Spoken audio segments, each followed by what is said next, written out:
adik kita ini sangat berat sekali.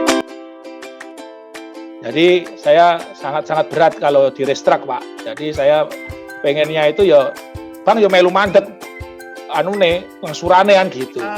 Saya selalu mengedukasi anak saya, kue melu organisasi opo wae.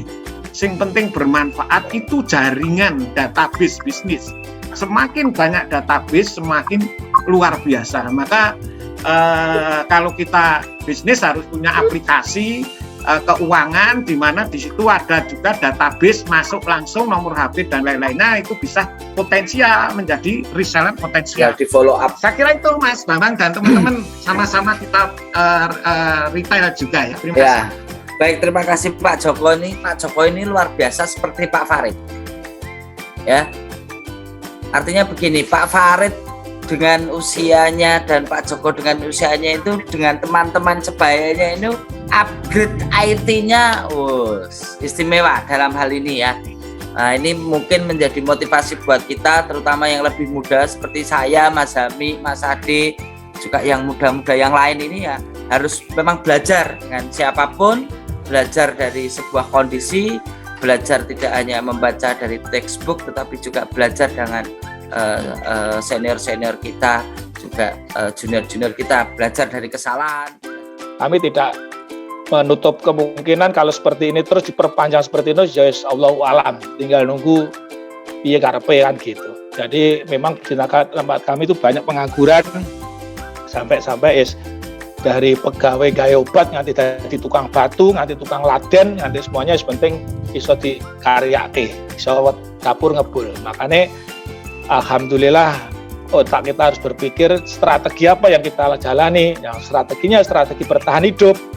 Kalau strateginya untuk memasarkan, negara sendiri sudah menutup pasar dalam arti tanda kutip lahan kita untuk Tamrin City di mana kan lahan kita itu di situ sudah dibatasi, mau kreasi, mau kreatif kita nggak bisa apa-apa. Sedangkan kita Bang mau memberikan seorang UMKM dengan backgroundnya pengusaha batik mesti akan pikir 2 kali. Jadi nggak mungkin akan dikucurkan dana gitu loh. Jadi kita tetap harus strateginya ya memang harus bertahan hidup, Pak. Kita untuk menerobos pasar memang sekarang ini APBI juga sudah akan membuat tadi yang saya kirim ke grup tadi, mau mengadakan di Instagram, pemasaran lewat Instagram, lewat Facebook dan sebagainya. Ini teman-teman lagi mengkoordinir untuk acara. Kemarin sebelumnya ada PPKM, kami setiap bulan mengadakan pameran di mana di Jakarta, di mall to mall. Sebenarnya sudah mulai ada geliat, Pak. Tapi sekarang mall sudah batasi begini lagi, akhirnya drop lagi. Jadi untuk pengusaha yang di Lasem sudah menjerit, di Pamekasan sudah menjerit, padahal kami itu mati-matian dulu itu memasarkan sampai di Pamekasan sana untuk sampai mengundang Bu Wakil Gubernur, disupport betul dengan batik asli tulisnya ini. Jadi sudah semangat api-api, tapi sekarang terus blek seperti ini ya wes. Saya pikir untuk bangkitnya itu butuh waktu berapa tahun ini, Pak. Karena batik itu nilainya kalau yang tulis itu minimal paling enggak 150 minimal itu yang batik kasar. Sedangkan tulis yang dipakai Pak Gareng dan teman-teman ini paling enggak minimal itu alisan 450. Gitu, jadi sampai ke jutaan. Nah, terus seperti ini kan urusannya sekarang lagi mempertahankan hidup, urusannya perut dan hiburan dan kudu noto ati ben ayem. Sekarang kita harus memang strateginya harus jaga kesehatan, pikiran kudu ayem, sampingkan dulu beban utang, walaupun disemayani harus karo padu, tapi kadang ya kudu berpikir realistis dan piye carane supaya ini ya bertahan hidup. Saya pikir itu Pak Gareng untuk strateginya, untuk strategi memasarkannya memang kami lagi terobosannya ke Instagram. Ini lagi dicoba sama teman-teman pemasar lewat Instagram, nanti lewat Facebook, lewat ya sosial media yang lainnya lah. Jadi itu terobosan, mudah-mudahan saya berharap, saya mohon doa pada teman semuanya, yuk berdoa agar pandemi ke depan ini segera lenyap dari Indonesia, bisa berdampingan. Kalau lenyap itu ukurannya bagaimana kita nggak tahu, karena virus yang kita hadapi ini adalah barang yang nggak kelihatan. Kalau kelihatan yang nanti kecek dan rampung, tapi yang kelihatan mungkin yang di zoom ini mungkin ada yang kena ke pandemik atau enggak, itu kita nggak tahu. Jadi saya berharap kepada Pak Gareng sebagai Kepala Kadin untuk Indonesia, untuk Solo, mohon nanti kita pandemi itu kalau bisa berdampingan, bersejajar. Yang penting prokes tetap kita jaga, tapi nggak perlu dimatikan jalan, nggak perlu ditutup, dan begini pasar nggak perlu ditutup, tapi tetap prokes. Karena ini tidak tahu berakhirnya sampai kapan. Apa berakhirnya sampai anggarannya habis, negara sampai gulung tikar, atau bagaimana kita nggak tahu. Yang jelas harapan kami harus, Pak Gareng, harus berdampingan.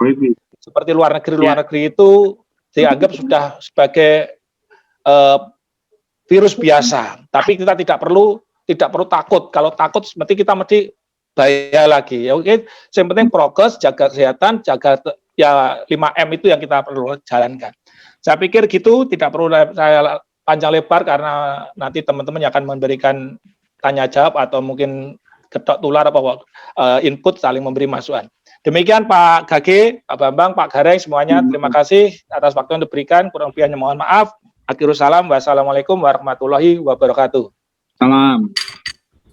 Waalaikumsalam warahmatullahi wabarakatuh. Terima kasih Pak Eko. Ini hanya sedikit masukan saja. Kalau bisa bukan hanya Instagram, tapi memang harus bentuk tim khusus baik Instagram, OLX, Facebook Marketplace, Shopee dan lain-lain, Pak. Kira-kira begitu. Jadi kalau penjenengan sendiri yang nangani mungkin keter ya, nanti mungkin bisa dibentuk tim itu, pengalaman dari kami untuk kita bisa eksis di saat krisis. Ya baik, mungkin ini ada pelaku batik yang lain, kami persilakan Mas Gunawan, kemudian dilanjut Mas Ade, terakhir Mas Hami. Monggo silakan. Wah, selamat datang Pak Sri Sumanta. Wah, luar biasa. Pak. Assalamualaikum. Malam. Assalamualaikum warahmatullahi wabarakatuh. Ya. Oke, Mas, Pak Gareng, Mas Gage, teman-teman yang lain semua, Mas Eko, terima kasih waktunya. Mas Adi, Mas Jam, Mas David, dan teman-teman yang lain yang nggak bisa kami sebutkan. Bercerita mengenai apa yang disampaikan Mas Eko, alhamdulillah kita mengalami sama, Mas. Cuma malam ini saya bercerita tentang apa strategi saya. Itu semuanya, karena ini semuanya adalah pakar-pakar pengusaha, sehingga mungkin malam ini kita arahkan untuk bisa saling sharing, tidak hanya di bisnis batik, tetapi apa yang menjadi pengalaman bisnis teman-teman bisa kita saling bertukar pikiran. Saya sendiri dalam menghadapi pandemi seperti ini, memang kita sendiri harus multi talenta. Khususnya jauh-jauh hari sebelum masa pandemi muncul, kami dalam berbisnis selalu mengantisipasi bisnis alternatif. Yang pastinya hampir rata-rata teman-teman pasti pahamlah dalam dunia fashion tidak jauh-jauh dari kuliner. Kemudian dalam mata rantai batik, saya kategorikan bahwa batik itu mata rantai dalam dunia fashion, sehingga tidak serta-merta batik yang kami kuasain batik tulis. Kita harus fleksibel bahwa di dalam batik itu ada batik printing, batik cap, batik tulis, batik semokan, dan segala macam batik. Tetapi harus diingat bahwa batik itu kalau ditarik ke belakang dan ke samping ke depan adalah bagian daripada dunia fashion. Nah, sehingga satu bagian dengan bidang yang lain ini akan bisa kita olah dengan jalan menguasai semua bagian, menguasai semua lini produksi. Dari cerita penguasaan semua lini produksi inilah yang akhirnya membuat saya menjadi pengalamannya itu ahli banget lah istilahnya kalau dalam sisi proses produksi, tidak hanya bersifat dagang tetapi juga menguasai teknik-teknik produksi secara detail. Nah, pada kesempatan sekarang ini, kalau saya mengatakan batik sepi, ini sepi, ya sih. Kalau ngomong batik sepi, kalau kita bidang semuanya sepi, bukan tidak hanya batik. Tetapi bisa dibilang sekarang ini saya menjual. Istilahnya uang kini ngomongnya lagi kayak jual diri lah. Gitu. Kalau dulu dianggapnya sebagai tokoh yang punya nama, orang yang terkenal dan segala macamnya, sekarang ini saya jual diri saya. Sopo sing arep tuku reganono dhewe lah gitu. Nah, inilah bisnis yang kami jual sekarang ini. Dalam wujud memang kami tidak bisa nawake door to door, Mas mau beli batik, Mas mau tuku saya, Mas tak bantu apa saya bisa tak bantu, tidak. Tetapi saya menjualnya melewat sosial media. Nah, di dalam sosial media pun jauh-jauh hari saya juga sudah belajar. Yang terakhir kali kami membentuk grup namanya Dikaden di bawah Mas David di bidang UMKM, di bawah Mbak Lis, di bawah Mas Gagi juga kemarin. Kami membentuk grup namanya grup UMKM. Yang terakhir saya ajak untuk fokus di bidang sosial media. Dan saya terima kasih sama Mas Gagi yang bisa memberikan kepercayaan untuk belajar sedikit, Pak Joko Sutresno, kemudian Pak Henry, memberikan masukan-masukan yang luar biasa sehingga mengasah saya, menimbulkan saya semangat juga dalam sosial media ini menjadi tenaga ahli di bidang sosial media. Dari cerita inilah yang sehingga saya akhirnya membuat sebagai kayak sejenis perusahaan, bukan perusahaan sih, tapi merupakan jasa sebagai konsultan bisnis UMKM dalam bidang batik dan turunannya khususnya pada bidang fashion. Nah, dari cerita inilah sehingga apa yang menjadi kebutuhan masyarakat kami bisa tanggulangin dari hulu ke hilir. Yang permasalahannya misalkan membuat masalah atau membuat produk yang ada kendala di tempat lain, kami bisa berikan solusi. Karena kelengkapan dari pabrik saya, dari mulai yang sifatnya satu potong pun kami bisa buat. Kalau ribuan meter pasti pabrik-pabrik seperti Seritek bisa menguasai. Ini adalah salah satu strategi saya yang kemudian kami kombinasikan dengan bisnis kuliner yang pola pikirnya adalah sama, bahwa semua produk jenis kuliner itu bisa diolah. Dari mulai dorongan gerobak sampai jualan yang kelas kafe, sampai yang jualan apapun. Tetapi kami tidak pernah berpikir untuk apa yang ada di masyarakat. Selalu berpikir terbalik. Apa yang ada di masyarakat itu pasti akan ditiru, dilihat, dan secara real pemodal yang lebih kuat akan bisa meniru dengan gampang. Tetapi yang menjadi tantangan apabila hal yang sifatnya murah, kemudian sederhana, kemudian itu dibutuhkan oleh masyarakat, kemudian dibutuhkan sehari-hari untuk makan kebutuhan sehari-hari, kemudian itu menjadi rutinitas 3 kali makan sehari, kemudian itu dimudahkan dengan sampai datang ke rumah dengan biaya yang bisa menyaingi Gojek, GoFood, dan sebagainya. Itulah tantangan kita dalam berbisnis kuliner. Perpaduan semuanya itu kata kunci cuma satu. Kuasai sosial media, jangan hanya mempergunakan jasa sosial media, tapi mau belajar dari nol, menguasai semua strategi yang ada di dalam sosial media.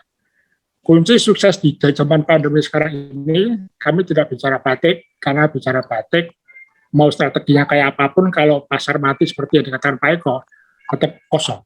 Bisnis tidak ada tempat apabila ada supplier dan demand. Sehingga yang hidup sekarang cuma kata kunci cuma satu, adalah sosial media.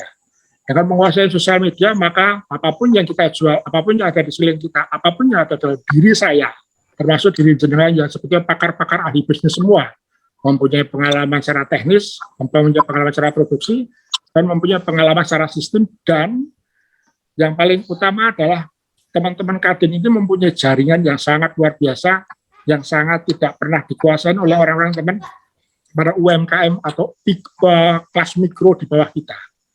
Jaringan inilah yang sebetulnya bisa dimanfaatkan untuk sesama teman di dalam Kadin maupun dengan para teman-teman kelas mikro di bawah kita.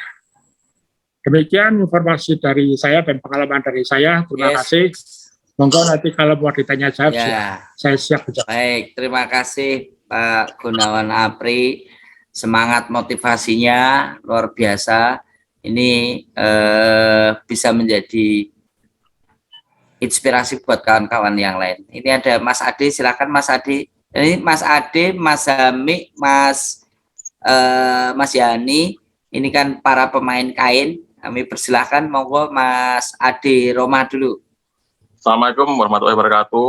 Yang saya hormati Tum Gareng, kemudian Mantum Gage, senior Batik, Pak Eko, Mas Gunawan, dan Mas Yami.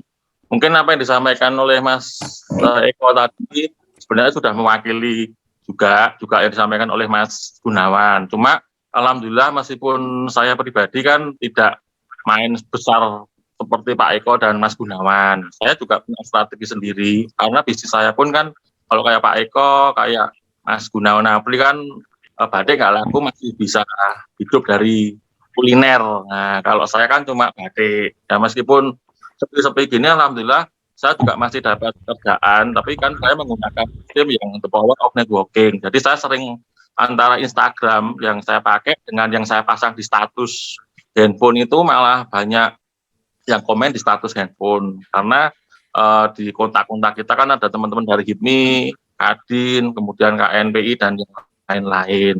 Meskipun tidak terlalu sering banyak, tapi alhamdulillah kalau 1-2 juga ada. Bahkan terakhir sebulan lalu dari Mantu Merosan juga stafnya juga pesen beberapa batik Sutra Baron. Itu pun saya syukuri. Artinya apa? Meskipun saat ini kita tuh semua mengalami kesepian, tapi selama kita punya ikhtiar, kita punya keyakinan, semua itu pasti bisa kita lalui.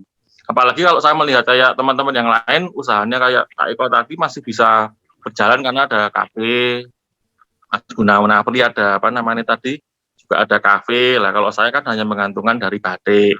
Di sini pun ketika pandemi pertama terjadi di 2019, saya boleh bercerita sedikit karena saya orang pedagang juga pengusaha. Saya memang terus terang banyak sekali nutup atau ngosek punya teman-teman alumni SMA 1 atau SMP 3 yang orang tuanya sudah meninggal. Mereka kan sering nyimpen batik-batik kuno tuh, Mantum Gade. Ya, banyak batik. Ini saya simpen dengan harapan dulu pandemi paling mau sediluk gitu loh. Ternyata batik-batik Belanda, bahkan batik dari keluarganya Wali Kota Pak Hartomo itu ada 1 lemari, ada 100 potong, saya beli semua dengan harga murah. Cuma kenyataannya sekarang uang saya jadi mati, meskipun harganya murah tapi kita nggak bisa jual. Nah, saya juga kangen Pak Eko, yang saya hormati dulu kalau pameran di Jakarta sering ditraktir oleh Pak Eko Brotoseno itu. Oh, Pak Eko orang luar biasa, Pak Eko itu. Jakarta di ASEP itu semua nggak ada yang nggak kenal sama Pak Eko. Betul. Hanya saya yang belum ditraktir Mas Adi, baru janji. Kalau makan itu dikirimi makanan sama minuman sama Pak Eko, semuanya itu. Dan istimewa Pak Eko itu. Artinya apa? Seperti yang kita ketahui bahwa kayak krisis 98 dulu itu, bahwasanya di setiap musibah, di setiap masalah itu pasti ada peluang. Artinya apa?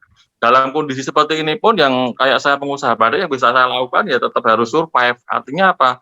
Kayak teman-teman dari organisasi Peten 1, 2 gitu kayak itu tetap saya layani. Bahkan dari teman-teman Mantum Gage yang dari Partai Banteng juga ada yang pesen, itu juga saya layani meskipun tidak banyak. Cuma artinya apa? Tetap kita syukuri, tetap kita harus survive. Prinsipnya adalah ketika nanti ekonomi pulih, ketika peluang dan kesempatan itu datang secara bersamaan, maka kita sudah siap menyambutnya. Bahkan dari hal-hal yang lain, dari teman yang sering pameran di Jakarta kayak Warisan, Inakraf, Rafina, Adiwastra itu banyak yang sudah bertumbangan.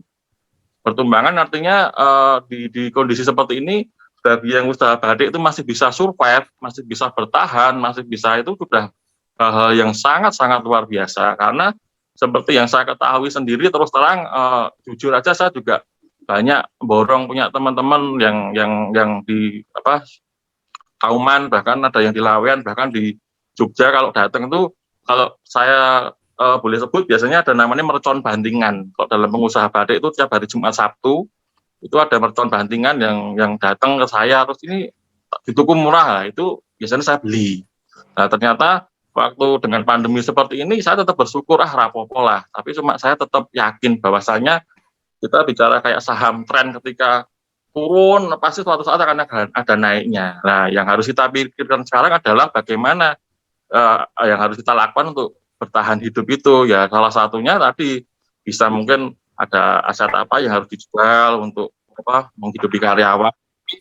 Pada dasarnya kalau saya boleh bilang, kayak saya sebagai pengusaha batik, saya sudah bilang bahwa batik is my life is batik. Saya tidak akan pindah atau tidak akan berhenti dari usaha yang saya tekuni. Saya tidak akan menyerah, saya harus tetap survive, saya tetap harus bersyukur, saya harus tetap kuat, saya harus tetap mencari link-link baru, dengan salah satunya adalah the power of networking.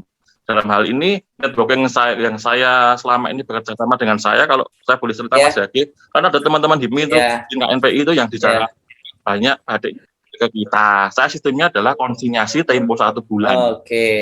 Jadi tiap bulan saya laku itu bulan, tapi sudah hampir 2 tahun ini batiknya pada direturn semua. Saya pun nggak masalah, karena kan batiknya balik semua kan. Mereka bilang, Mas aku bayarnya rotok nyicil sih karena ki macet, kemarin sempat ada kena banjir juga, Jakarta kan banyak musibah kan, ya kita pahami. Cuma dari sini artinya saya tetap punya yakin suatu saat kalau ekonomi udah pulih nanti satu rentetan kayak hotel, pariwisata semuanya pasti akan akan terangkat lagi atau akan up lagi seperti itu. Jadi kalau saya sendiri menggunakan tetap itu the power of networking. Kalau strategi marketing yang saya lakukan adalah sama, tetap saya sering masang status di WA. Kemudian kalau saya sendiri yang saya jalani selama ini itu saya membuat beberapa turunan. Produk utama yang saya jual adalah batik-batik kuno, batik Belanda. Keuntungan dulu batik Belanda saya belikan batik katun tulis. Katun tulis saya belikan sutra saya belikan katun saya belikan cap saya belikan printing saya belikan turunan paling rendah adalah sajadah. Nah, karena pandemi ini yang seperti ini, terus terang kalau jualan batik emang berat Mas Yagi, berat, ya, artinya seperti yang dulu. Cuma saya tetap yakin, tetap harus positif, bahkan saya juga berterima kasih ke teman-teman organisasi yang support, maksudnya tetap membeli, meskipun 1-2 gitu, bahkan dari ketum-ketum Kadin daerah Jawa Barat, Jawa Timur, Jateng, masih sering order ke saya yang baron-baron, bahkan teman-teman bahlil. Cuma tidak banyak, itu tetap saya syukuri seperti itu. Jadi prinsipnya adalah the power of networking itu tetap harus kita pegang erat. Karena secara psikologi, antara misalkan saya udah nyaman dengan Mas Yagi itu lebih kuat promosinya. Gitu. Bisa saya ceritakan, juga saya berharap semoga pandemi ini juga segera berlalu, kemudian kita bisa aman lagi dan semuanya kembali normal dan pulih seperti sedia kala. Dan khusus Pak Eko dan Mas Gunawan kangen pameran Inakraf di Jakarta lagi. Ya, oke Mas Ade, luar biasa. Mungkin teman-teman nanti kalau ingin berburu batik nanti pas hari Jumat, pas ada mercon batingan bisa standby di rumahnya Mas Ade. Siapa tahu Mas Ade bisa berbagi mercon. Baik, wah ini juga sudah bergabung Pak Joko Sutrisno. Wah, selamat malam Pak Joko. Wah, kangen Pak Joko ini kalau udah bicara luar biasa. Monggo Mas Zami untuk bisa menyampaikan juga. Oh ini ada Omi Nurul, saya sapa dulu Omi Nurul. Wah, Omi Nurul nih wajahnya gelap. Ya, monggo Mas. Assalamualaikum. Waalaikumsalam Omi. Wah, foto Mas, ini pas saya di jalan Mas. Oh iya. Terus dasteran. Malam Mas. Jadi foto.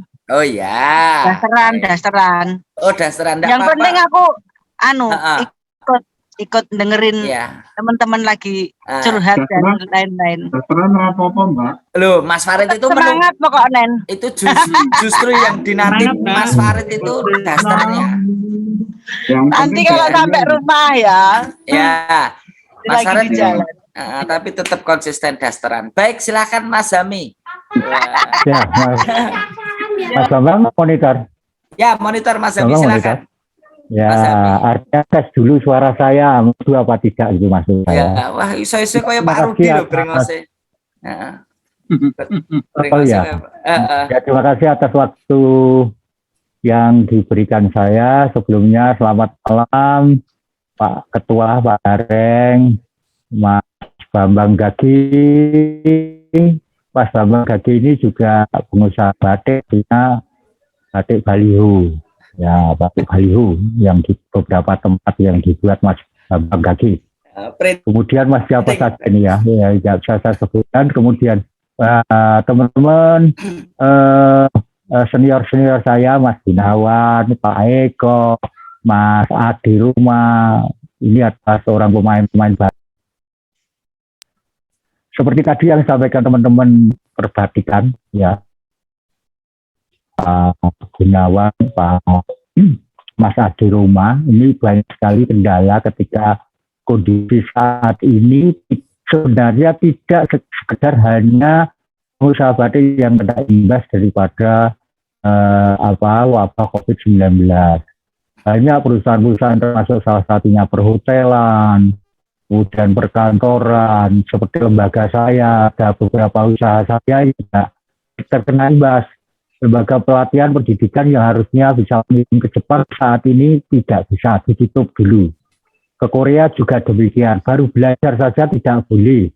Ya. Nah ini tentu akan berimbas kepada semuanya. Ya, salah satunya adalah bukan batik. Kali ini saya ingin sharing saja, karena saya ingin sharing dari saya berkenaan dengan kondisi COVID, bagaimana strategi yang akan kita lakukan. Itu sebenarnya banyak strategi, tentunya kalau kita pemasaran melalui face-to-face tidak mungkin kondisi COVID seperti ini, karena memang orang bertemu itu dibatasi. PPKM itu membatasi orang untuk tidak berjarak dekat dengan orang lain atau berkumpul-kumpul dengan orang lain. Sehingga ini akan berdampak ketika kita melakukan pemasaran face-to-face. Nah, apalagi pameran, mungkin ini jarang ada. Karena kalau pameran tentu ini akan mengganggu ataupun mungkin dilaksanakan untuk menyelenggarakan pameran. Nah, tentu jalan yang paling baik ya adalah pemasaran melalui online. Banyak sekali medsos-medsos yang bisa dilakukan. Saya sebenarnya belajar dari Pak Joko Sutrisno. Beliau ini sebenarnya pemasar ulung juga. Dulu saya belajar ketika beliau menjadi mentor saya di LPK. Beliau itu memasarkan ketika itu membasarkan lembaga itu sampai dia menempel sebuah stiker di kamar mandi sekolah. Jadi kamar mandi sekolah itu ditempeli stiker. Ini itu luar biasa, ekstrim dan berani. Namun sekarang ini tentu tidak seperti itu, mulai berubah. Bagaimana kita ekstrim di dunia maya, di dunia media sosial. Karena dengan media sosial tentu ini akan gratis, ya, mudah dilaksanakan, sebenarnya sangat simpel dan siapapun bisa melakukan. Bahkan anak kecil pun bisa melakukan sebuah marketing melalui sosial media karena memang gratis dan murah. Nah, tentu bagaimana cara pemasaran melalui online banyak sekali. Ada misalnya melalui Facebook, melalui IG, melalui YouTube pendukung, atau melalui website. Ya, website sekarang ini hanya sebagai pendukung saja. Artinya ketika kita menyampaikan sebuah ulasan tentang batik, tulis yang dibuat demikian, kemudian didukung dengan video tentu dengan YouTube, maka ini akan bisa ketemu ketika orang kita upload di sebuah misalnya Facebook. Di Facebook kita tidak bisa secara luas, secara banyak kita menyampaikan sebuah ulasan tentang batik. Karena apa? Keterbatasan ini orang tidak melihat sebuah konten di sebuah Facebook itu tidak terlalu banyak. Karena kalau membaca terlalu panjang itu juga enggak. Nah, tentu ada pendukung-pendukung yang lain. Nah, sebenarnya bagaimana bisa kita melakukan hal yang mudah? Setiap hari siapapun, siapa saja bisa mengupload di media sosial. Misalnya contoh, nanti bisa dibuat sebuah grup khusus yang tentu ini akan membangun pemasaran secara online secara baik. Misalnya grup batik Indonesia dibuat, namun adminnya adalah admin kita. Siapa saja yang akan upload di situ. Nah, itu anggotanya 10.000 orang. Ini kita bisa memperkenalkan produk kita ke grup Facebook atau grup Facebook yang milik orang lain. Nah, tentu ini akan sangat membantu teman-teman dalam rangka untuk memasarkan barang-barang batik. Misalnya kita bisa dilihat oleh orang 1.000 orang, minimal 2% atau 1%, 0, sekian persen itu sudah cukup bagus untuk bisa membeli barang kita. Nah ini tentu harus dijual setiap hari minimal 2 kali kita bisa upload tentang promosi kita. Dan kalaupun misalnya kita bisa berani melakukan lebih jauh tentang misalnya iklan di Facebook, ini bisa kita lakukan. Saya pernah dengar seorang marketing, dia bisa mengiklankan itu dalam sehari, mengiklankan 1 miliar uang untuk iklan. Bayangkan itu, berarti dia bisa memasarkan barang itu lebih dari itu. Bahkan pembelinya tidak sekedar hanya di Indonesia, bisa di luar negeri.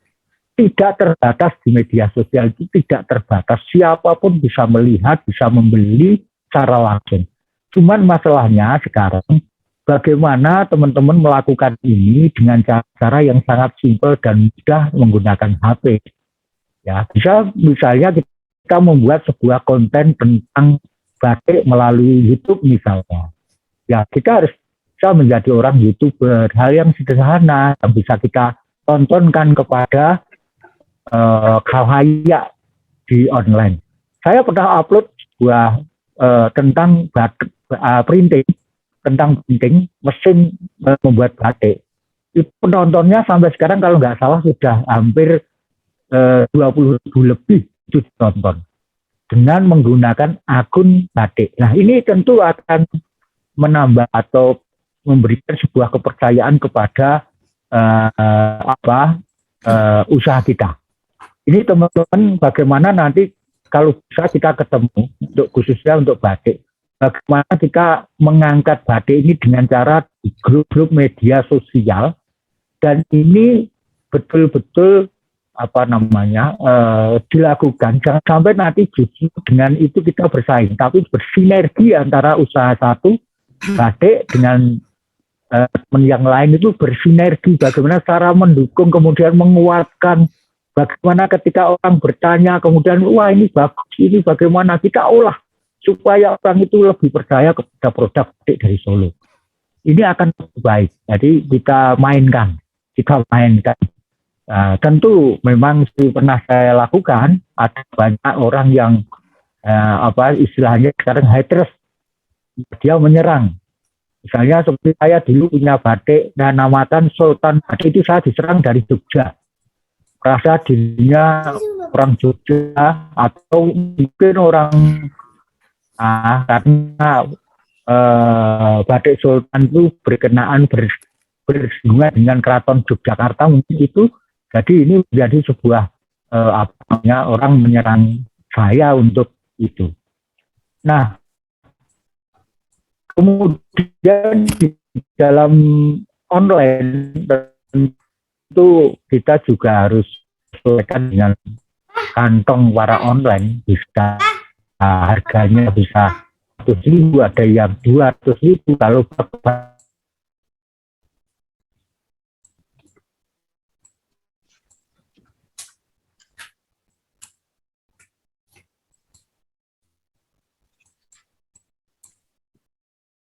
Mas Ami.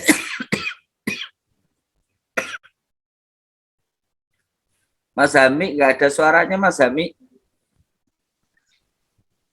Itu di rumah Bonoloyo kok Mas, tadi keganggu kuburan kan loh Mas. Oke, baik. Mas Hami. Ini Mas Hami masih mute loh, masih di mute. Mas Hami. Mute. Itu Mas Hami masih bicara terus tapi di mute ya. Mas Hami, aja di mute terus. Adminnya mungkin ya. Mas Hami bicara tapi di mute. Ya, gimana Mas Hami? Ya. Statement terakhir. Ya, dilanjut. Ya, terakhir ya Mas Pak. Tentu kapan-kapan kita bisa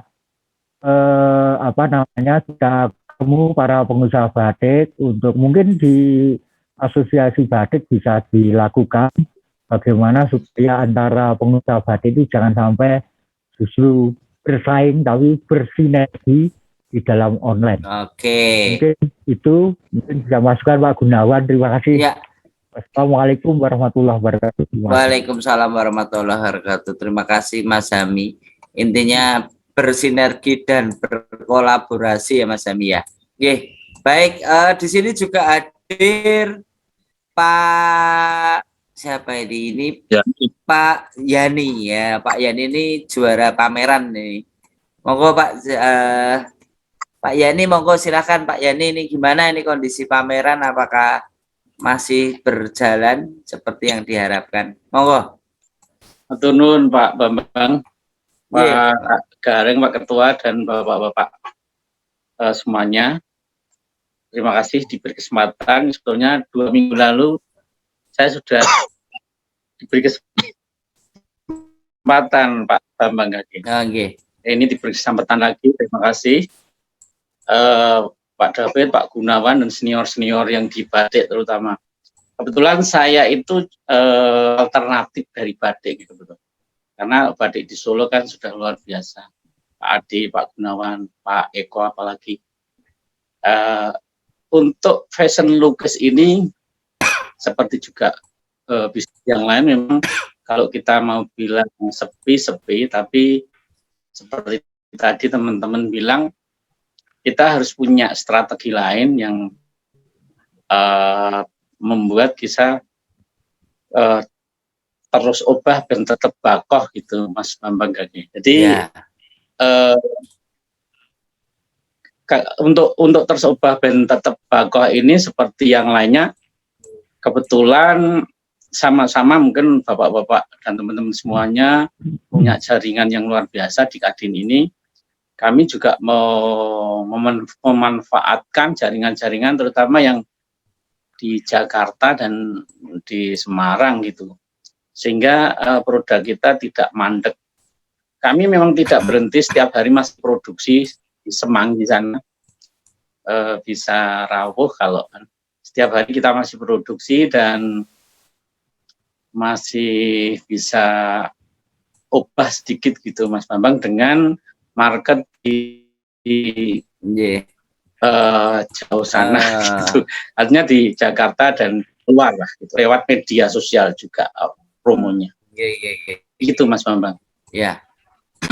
Baik, saya rasa banyak hal sebenarnya. Teman-teman mungkin silakan masuk. Pak Joko, silakan Pak Joko. Mas Bambang. Ya Mas. Ya. Monggo. Nggih, monggo. Ya, bila misalnya ini Kadin, misalnya ini usulan saya, ya ini bisa berkenan untuk teman-teman. Bagaimana kalau kita menyelenggarakan sebuah pameran khususnya batik, tapi pameran ini adalah pameran virtual, ya, melalui online. Saya kira ini akan lebih baik, lebih ada segalanya di Indonesia. Nah, pameran virtual dan ini bisa kita sampaikan kepada masyarakat bahwa ini batik produknya si A, produknya si B, batiknya produknya dan sebagainya. Mungkin itu. Baik. Masih tetap pameran walaupun dengan cara virtual ya Mas ya. Gitu ya Mas Jami ya. Coba. Ya. Memang beberapa kawan-kawan seni rupa masih tetap beraktivitas dengan cara pameran virtual. Oke, silakan, monggo yang raise hand, Pak Gunawan Apri, monggo masuk. Ini pengalaman yang pernah dilakukan di beberapa sosial media dan beberapa tokoh-tokoh di perbatikan, dan juga yang kami alami dalam menjual secara sosial media. Sehubungan dengan kita ini ada dalam grupnya Kadin, yang dulu pernah saya sampaikan di serupa itu pada kapan tuh hari, saya mengusulkan kalau seandainya Kadin ini boleh berbisnis, ya.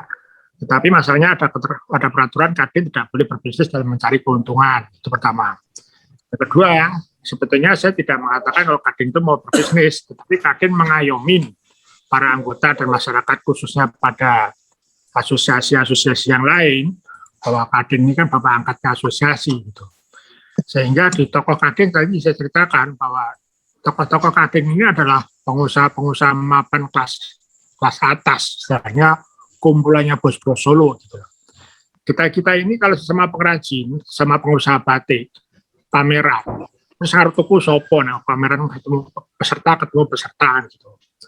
Jadi sebetulnya usul pameran sangat bagus, tetapi sebetulnya kami membutuhkan jaringan teman-teman dari pengusaha-pengusaha yang lain. Contoh, kalau saya sama Mas Eko pameran, Mas Eko tuku, aku tuku, kan tidak mungkin kan gitu kan. Sementara kalau kami pameran, kami sebarluaskan ke daerah lain, di daerah lain juga kota-kota ini semuanya produksi batik kan gitu. Ya. Ini simpel yang sangat-sangat contoh yang paling simpel. Pak Gareng, jaringannya Pak Gareng itu luar biasa. Teman-temannya juga pengusaha-pengusaha kelas kakap yang mungkin serta-merta jarang yang mereka berbisnis batik.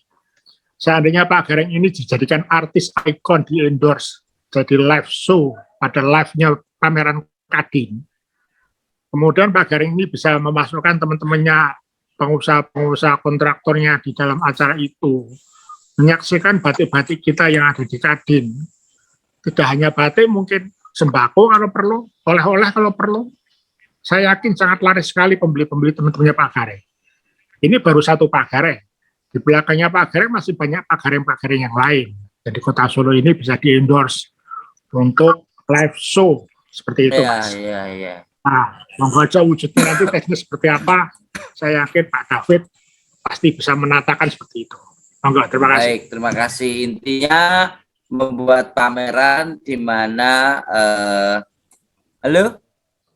Ya. Membuat pameran di mana teman-teman Kadin salah satunya termasuk terutama Pak Gareng ya yang menjadi ikon utama atau semacam apa ya, kalau kemarin itu si ikonnya tapi Pak Gareng live langsung gitu ya, influencernya ya Pak Gareng. Baik, terima kasih. Pak Joko, mungkin ada yang disampaikan Pak Joko, bagaimana perkembangan kekinian hari ini? Terima kasih Mas. Selamat malam, assalamualaikum warahmatullahi wabarakatuh. Waalaikumsalam warahmatullahi wabarakatuh. Saya sharing saja dengan teman-teman saya yang ada di komunitas fashion ya, di Entrepreneur University. Dan juga intinya bisnis batik itu retail sama dengan eceran dan lain-lainnya yang kami lakukan dan dilakukan oleh teman-teman batik yang di Beteng ya, Mas Noki, Mas Danang, itu kita sharing-sharing dan hasilnya luar biasa. Yang pertama, kita buat marketing yang tidak bayar, yaitu mengumpulkan reseller, Mas. Ya. Seperti yang saya lakukan produk aksesoris Vespa dan import barang Cina, itu kita bentuk reseller sebanyak mungkin dengan sistem funneling. Itu yang pertama. Yang kedua, kita beli reseller. Nah, jadi Mas Noki ini punya reseller itu sampai 9.000 orang.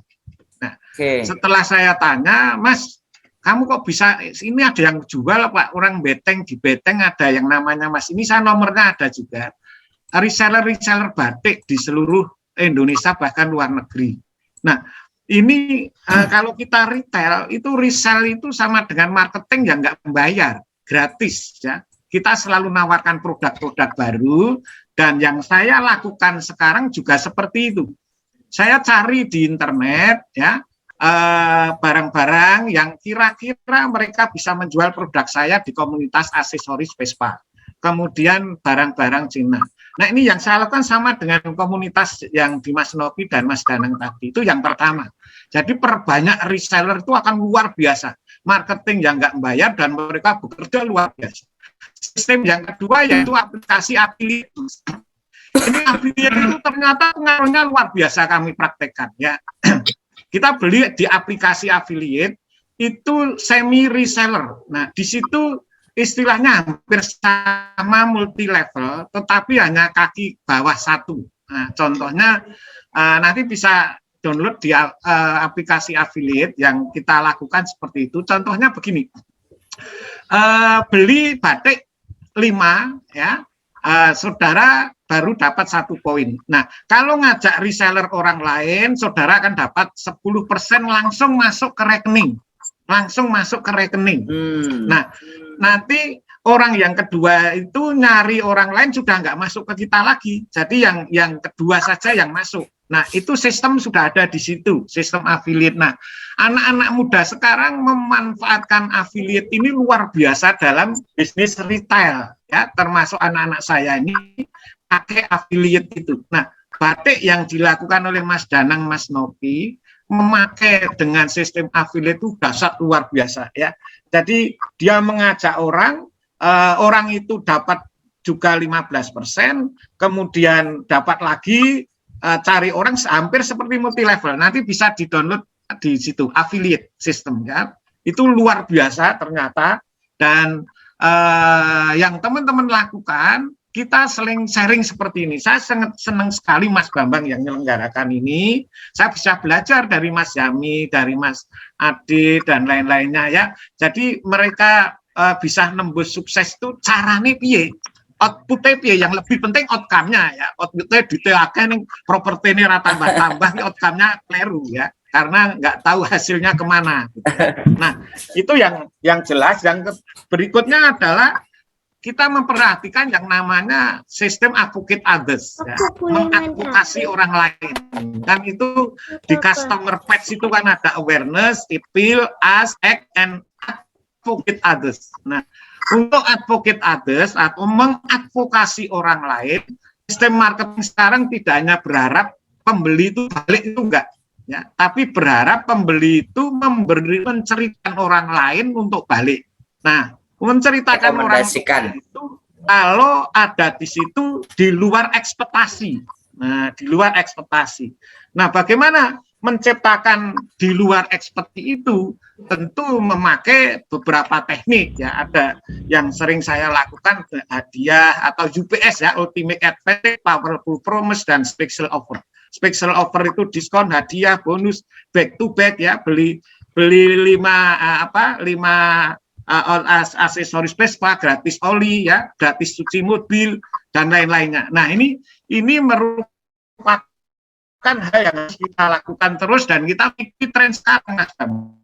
Ya, jadi ngikuti cah nom-nomi piye to saiki kok iso do luar biasa itu. Oh, begini, ayo kumpul karyawan ini harus pakai ini. Nah, itu Mas Bang, di tambahan saya yang saya lakukan, dan teman-teman di komunitas kami sering sharing pakai affiliate dan reseller, ya, yang sebanyak-banyaknya. Kalau bisa dengan paneling tadi, yang potensi disendirikan, yang setengah potensi sendirikan, yang enggak potensi dihapus. Itu akan luar biasa. Yang seperti yang disampaikan Mas Ade juga yang luar biasa, kolaborasi komunitas itu. Maka saya selalu mengedukasi anak saya, kue melu organisasi opo wae, sing penting bermanfaat. Itu jaringan database bisnis. Semakin banyak database, semakin luar biasa. Maka kalau kita bisnis harus punya aplikasi keuangan, di mana di situ ada juga database, masuk langsung nomor HP dan lain-lainnya, itu bisa potensial menjadi reseller potensial. Ya, di follow up. Saya kira itu Mas Bambang dan teman-teman, sama-sama kita retail juga, ya. Terima kasih. Baik, terima kasih Pak Joko. Pak Joko ini luar biasa seperti Pak Farid. Ya. Artinya begini, Pak Farid dengan usianya dan Pak Joko dengan usianya itu, dengan teman-teman sebayanya ini upgrade IT-nya istimewa dalam hal ini, ya. Nah, ini mungkin menjadi motivasi buat kita, terutama yang lebih muda seperti saya, Mas Hami, Mas Ade, juga yang muda-muda yang lain ini, ya, harus memang belajar dengan siapapun, belajar dari sebuah kondisi, belajar tidak hanya membaca dari textbook, tetapi juga belajar dengan senior-senior kita, juga junior-junior kita, belajar dari kesalahan, belajar dari banyak hal. Baik, terima kasih. Ini yang akan bicara ini, selamat malam juga ada Mbak Maya ini. Ini fasilitator Jateng DIY. Ngeri. Sebelum ke sana mungkin kita perlu dengar informasi. Kami persilakan informasi dari organisasi. Kami persilakan ada Pak Farid dan Pak David. Monggo, siapa Pak Farid dan Pak David ini sama-sama ID, DAFID dan FARID. Monggo Mas David. Mas Farid masuk. Ya.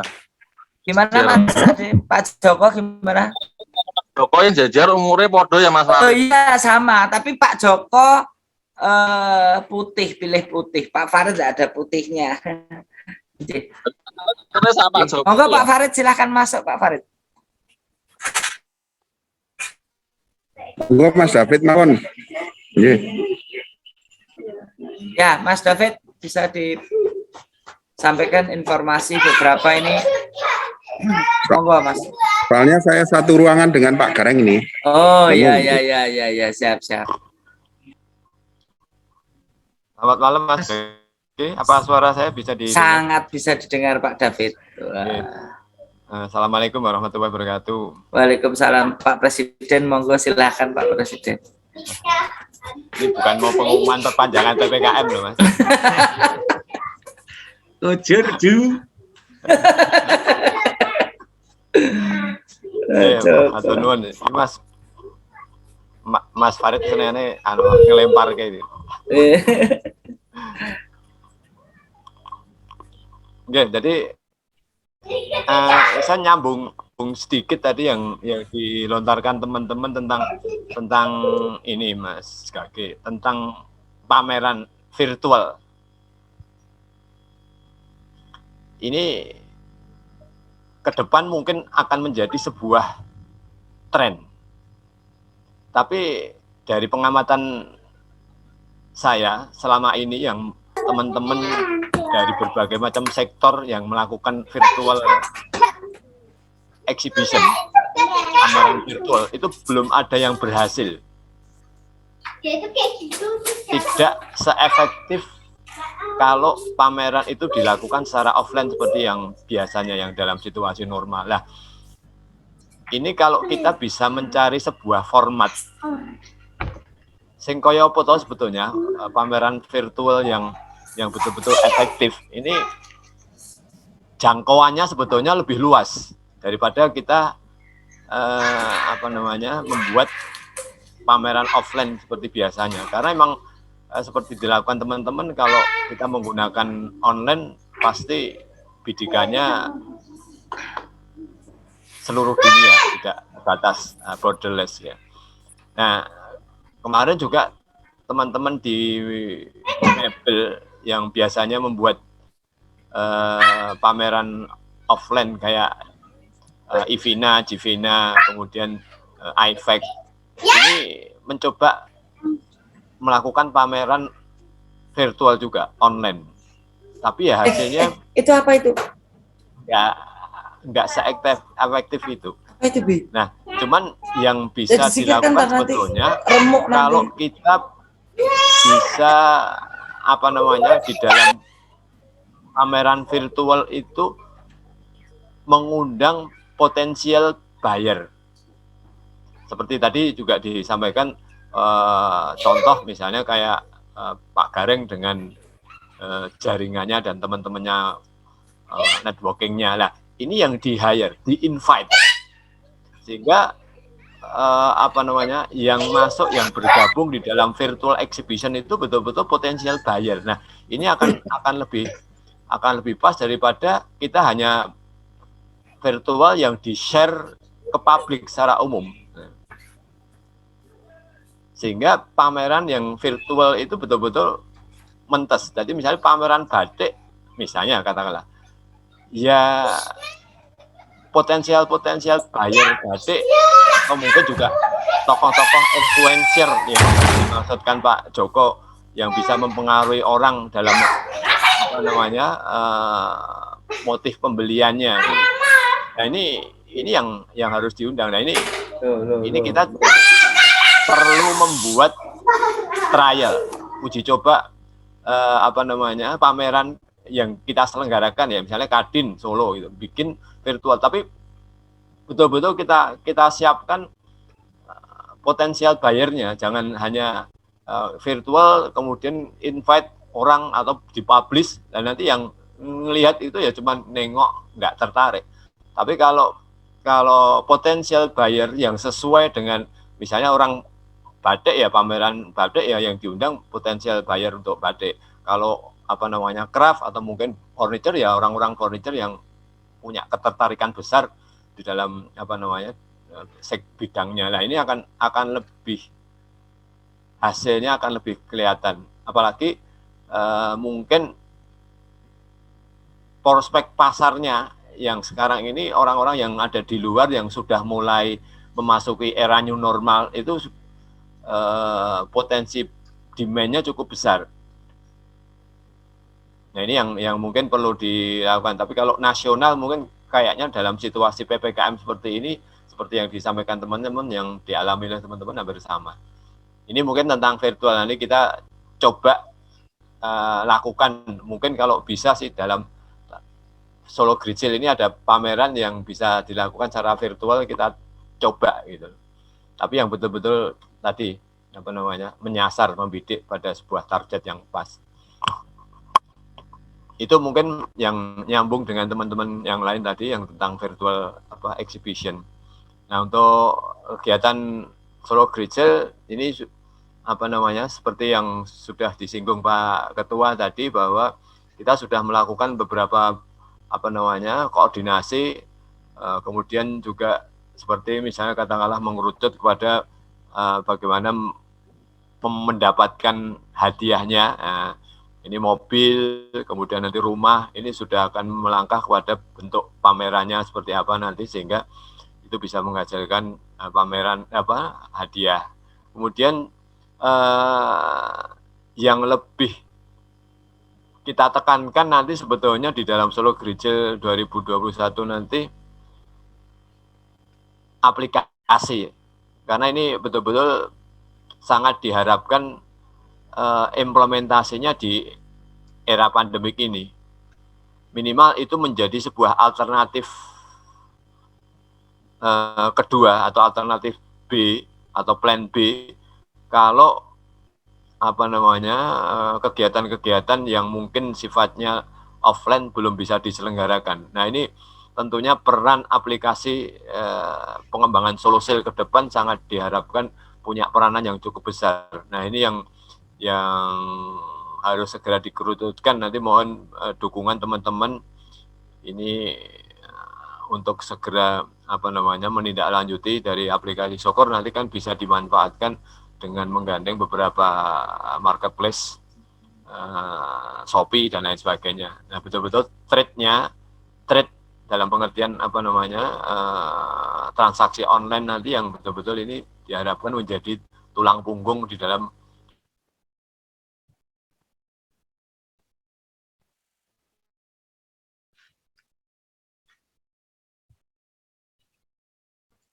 Pak David, suaranya hilang Pak David.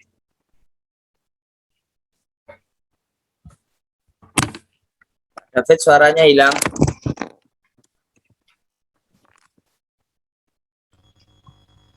Ya Pak David.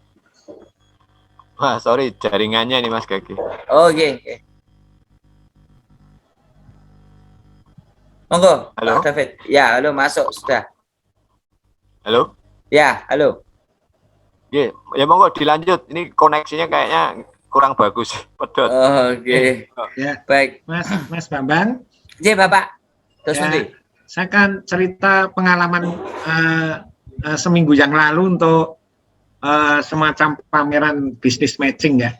Ya. Kebetulan Mas Jani juga ikut.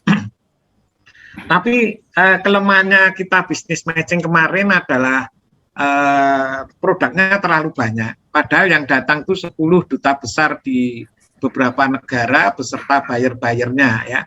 Yang kami selenggarakan. Mas Yani kebetulan juga ikut presentasi. Nah, oleh karena itu kalau ini khusus khas batik apalagi Solo, saya kira akan bagus. Nanti kita undang mereka perwakilan-perwakilan di dunia itu beserta buyer-buyernya untuk bisa mengikuti khusus untuk batik Solo dalam rangka pemarketing pandemi.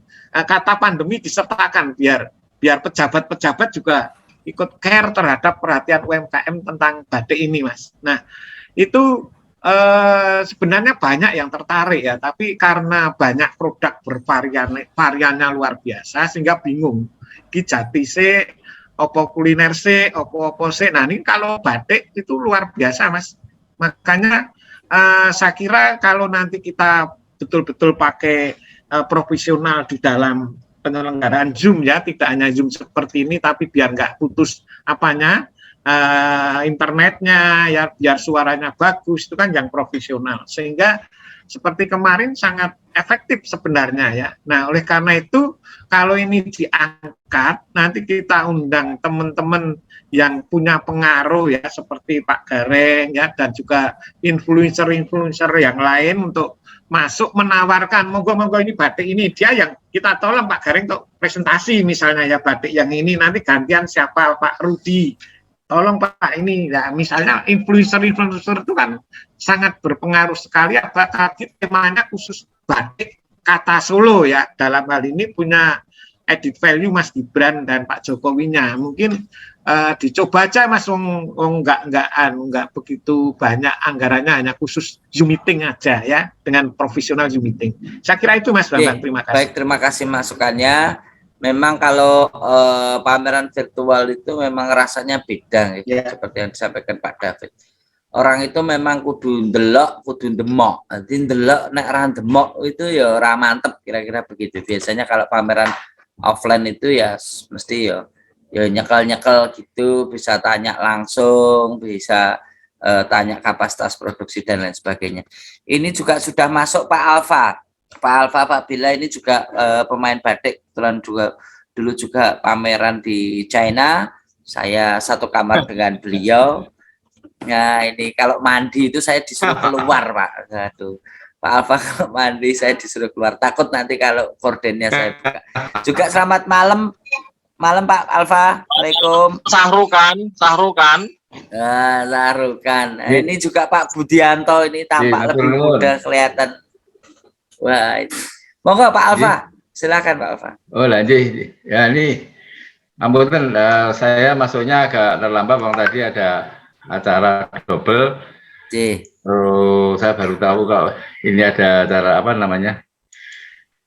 Wedangan Kadin. Nah, tadi juga ada Mas Gunawan. Wah ini juga ada para senior batik. Mas Sapri ini, oh lah ini Gunawan senior saya ini. Mas Sapri ini. Jadi begini, matur nuwun, kalau saya melihat batik dijadikan salah satu tema, jadi memang Solo sebenarnya kalau bicara tentang Solo sebenarnya nggak bisa, batik mesti ikut dibicarakan lah, batik itu ikut dibicarakan. Termasuk kemarin itu ada satu program berbasis budaya batik dan yang satu adalah seni pertunjukan. Nah kebetulan kemarin sekitar 3 hari yang lalu saya juga, halo, suara saya bisa didengar Mas Bambang ya? Dengar jelas Pak. Dengar jelas. Ini matur nuwun kesempatan yang diberikan pada saya tadi dengan ini ada Pak Gareng, Mas David dan sebagainya dan teman-teman yang lain. Saya mohon maaf masuknya terlambat, tapi saya sedikit hanya ingin menceritakan bahwa 3 hari yang lalu itu saya kedatangan dari panitia yang tapi kebetulan pada waktu itu Mas Heru Mataya dengan temannya satu lagi, beliau ingin mengadakan adanya festival batik pada waktu bersamaan tanggal Oktober tersebut. Kemudian di festival batik tersebut, kalau tidak salah informasinya tadinya akan diadakan di Balai Kota, tetapi ini rencananya akan berbasis kampung.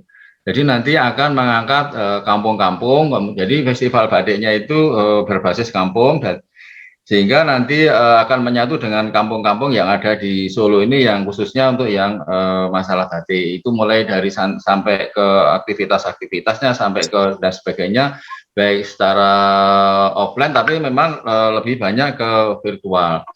Nah, saya cuma mau tanya apakah ini juga masuk dalam satu konsep Solo Great Sale atau mungkin atau terpisah atau bagaimana nih? Itu satu hal, tetapi itu satu ide yang menurut saya ada satu upaya untuk mengangkat batik sebagai salah satu ikon di Solo. Kemudian juga beberapa waktu yang lalu memang kami belum sempat juga rapat dengan komunitas.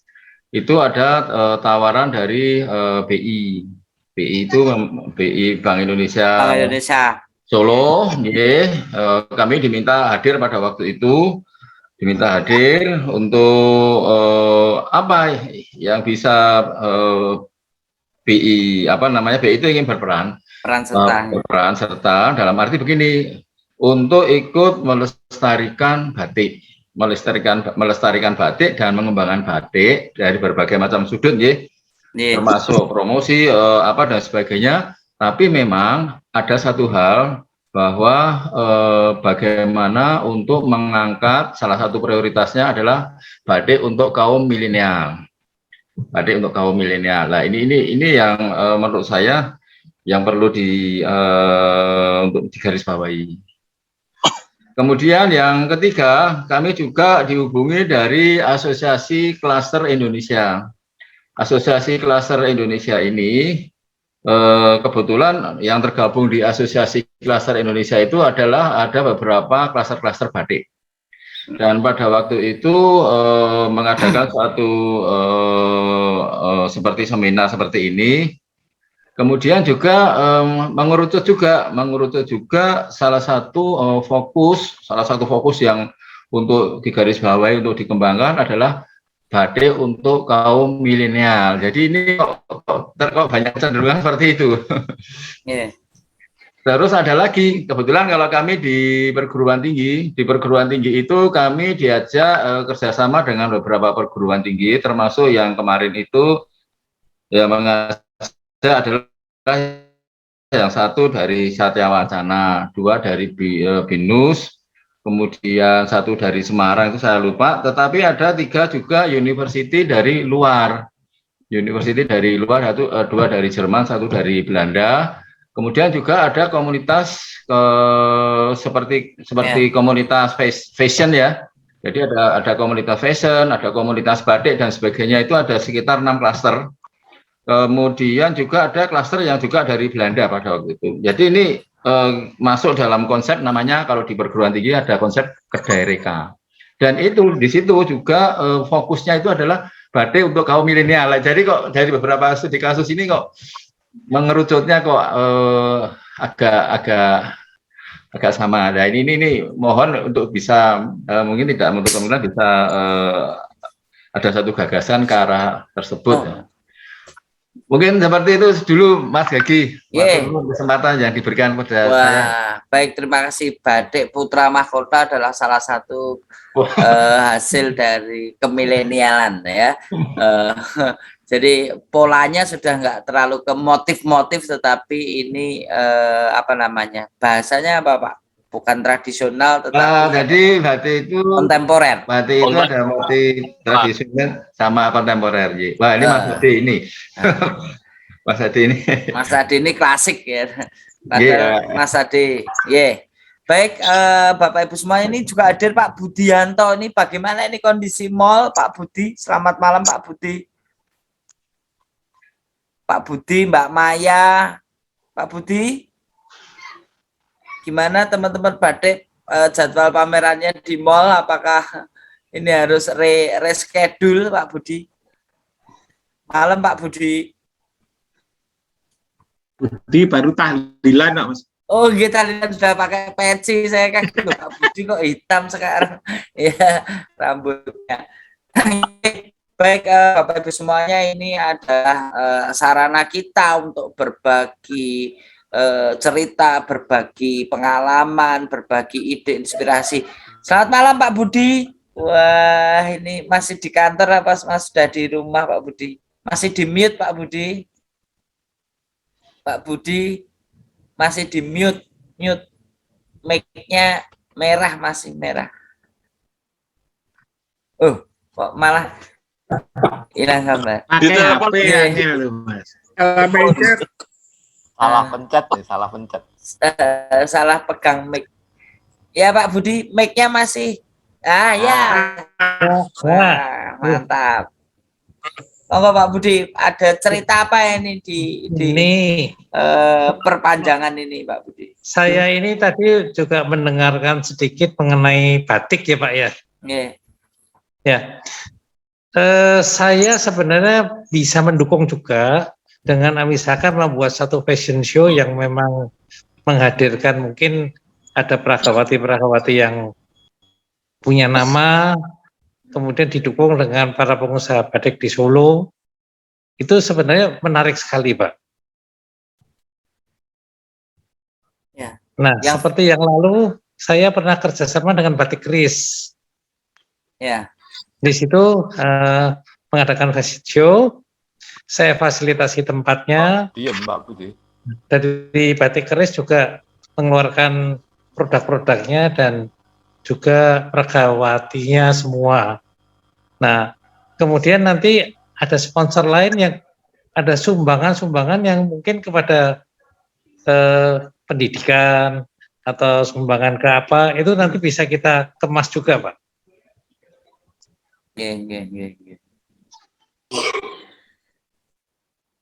Jadi kalau bisa malah senior-senior Kadin tuh yang menjadi peragawan juga. Seperti waktu itu Pak Goreng juga. Ya, beliau influencer ya Pak ya. Ya. Ya, Pak Joko itu penggemarnya, followernya udah berapa itu banyak sekali. Pak Joko, Mas Jami itu. Mas Jami itu para pegiat burung manuk permanukan. Wah. Ya.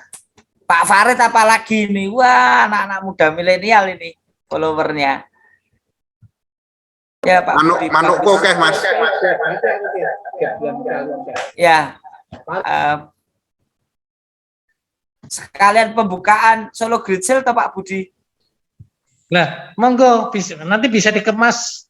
Bisa dikemas kalau memang peraturan pemerintahnya sudah mengizinkan ya, Mas. Kudune wis itu. Ya. Nah iya. Ini hari ini malam aja masih telepon-teleponan sama perdagangan kelenger kabeh ini. Oh iya, asosiasi mall. Beta. Iya. Ya, ada informasi yang lain Pak Budi? Perkiraan prinsipnya saya mendukung. Dari sisi lokasi tempat saya akan dukung. Siap. Baik Bapak Ibu semuanya, mungkin ini waktu sudah menunjukkan jam 9. Mungkin ada lagi yang ingin menyampaikan sesuatu informasi. Mas Farid itu Mas. Ya Mas Farid, mungkin Mas Farid ini sibuk membagikan sedekah, memberikan bantuan untuk masyarakat di sekitar UNS ya. Monggo Mas Farid ini kok ada dua ini, Mas Farid dan Kadin. Oh ini Omi, waduh. Itu Mas Farid ngomong, silahkan. Apa Mas Gage? Saya nderek mawon Mas Gage. Oh iya. Itu Omi udah muncul Mas Farid pakai daster. Iya. Soalnya saya sama Pak Gareng suaranya menggaung.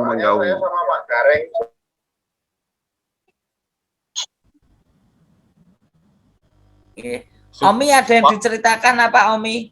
Supporternya akeh Mas Farid dan menggaung, sing nirokke suaranya akeh banget. Omi, apa Omi yang akan disampaikan? Mendengarkan saja. Mendengarkan saja. Iya. Ini batik-batik itu. Kalau saya penggemar batik juga. Oh iya. Antik gimana penjualan antik Halo, Omi? Mbak Omi. Kita ketemu Mbak Omi. Mbak Omi, perantikan bagaimana Mbak Omi? Iya, apa kabar Pak Budi? Mbak Omi, selamat malam. Kalau saya ketemu Mbak Omi. Sedang aja yang alhamdulillah. Ya, malam Pak Budi. Baik, Pak Gareng, ini sebelum kita akhiri ya, kita closing statement kita, saya minta nanti Pak Gareng menyampaikan satu hal. Selamat malam juga Mas Santo. Tentu memang banyak hal yang mungkin ada fasilitasi dari Pak Budi, apakah nanti sekalian pembukaan Solo Great Sale, nanti akan ada fashion show dari teman-teman Kadis yang tentu sudah memiliki follower yang banyak sekali ya, bisa menjadi momen yang bisa kita manfaatkan dalam satu kondisi kalau nanti bulan September insya Allah PPKM sudah ada kelonggaran. Monggo Pak Gareng, sebelum kita akhiri mungkin ada yang perlu disampaikan kepada teman-teman semua. Ya, terima kasih teman-teman semuanya. Pertemuan pada malam ini sangat luar biasa. Ternyata semua teman-teman pakar-pakar semua, saya tidak ada apa-apanya. Ya. Tadi yang penting kita kebersamaan. Ayo kita bersama-sama. Nah, kita ubah mesti mama. Ya kan? Nah, kita ubah mesti mama. Jadi kita seperti itu. Jadi kita bergerak apapun, kita usaha dengan pendirian kita bersama, nanti pasti kita punya hasilnya. Ya untuk sidik jadi pangan sidik, untuk akeh di pangan sidik. Kembali ya, jangan sampai untuk sidik di pangan sidik, untuk akeh di pangan sidik, akeh, wah habis nanti. Nah, untuk sidik di pangan sidik, untuk akeh di pangan akeh, akhirnya mengundang sampai nggak tahu. Kita punya bondo apa-apa, lama-lama nggak tahu juga tuh. Masalah apa? Yaitu untuk sidik pangan sidik, untuk akeh di pangan sidik. Itu istilah-istilah itu kita perlu dicerna, dan supaya usaha-usaha kita tetap semuanya maju, kompak, bersatu. Untuk yang ada kesulitan kita rembuk bersama, kita harus kemana, kita harus ke pemerintah apa di mana sebagainya. Kita rame-rame kita untuk mengungkapkan apa yang perlu kita supaya usaha kita tetap berjalan. Dengan istilahnya kita bersyukur, jangan sampai berpuas diri. Kita harus bersyukur, jangan sampai berpuas diri. Kalau kita berpuas diri, akhirnya juga nggak mau maju lagi. Kalau kita dapat ini bersyukur, alhamdulillah semuanya mesti berjalan dengan lancar. Itulah harapan kami. Semoga pertemuan yang selanjutnya lebih menggeliat lagi dan kita mengerucut tujuan kita apa. Kita harus memajukan perekonomian Indonesia pada umumnya. Terima kasih. Assalamualaikum warahmatullahi wabarakatuh. Terima kasih.